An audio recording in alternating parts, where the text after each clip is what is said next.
with Solo, let's be real, it's going up against a lot of different factors going against it. And one of them is Last Jedi. It split people down the middle of how they thought of it. It still splits me down the middle. It's I don't weird. even know what to think of it. I was at GDC a couple months back.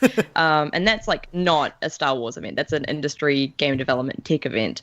And whenever somebody would talk to me about Star Wars, because like it's obvious I love Star Wars, I'd be wearing like my Star Wars bomber, and they kind of go quiet and they'd be like, "Hey, did you like The Last Jedi?" And I'd be like, "Yeah, did you?" And they'd be like, "Oh, thank God I did." Like, just normal people were scared of asking me whether or not I liked The Last Jedi. And like there was this moment of like, I was scared of asking them if they liked it. Like I was hesitant to ask them in case they hated it and went off at me about it. Like this is just not huge Star Wars fans, just normal fans of like sci-fi stuff.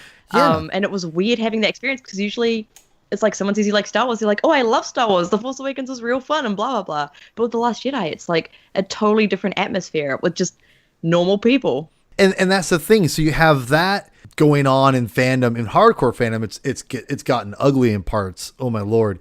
But then now you also incorporate the fact that it's not waiting a year. It's coming out 6 months later. So you have a movie that's following up one of the most controversial movies or dividing movies in the fandom. You fired the directors a few months before The Last Jedi comes out, and you put in a director to save the movie, essentially. This movie is kind of it's kind of already behind in the count, if you will, if it's baseball analogy. It's bad. It's 0-2 at this point, and they have one strike left, and it's like, man, how do we do it? To hear the rest of this discussion or to listen to any episode of the Star Wars Blaster Canon podcast, subscribe on Apple Podcasts, SoundCloud, Stitcher, or wherever you get your podcasts.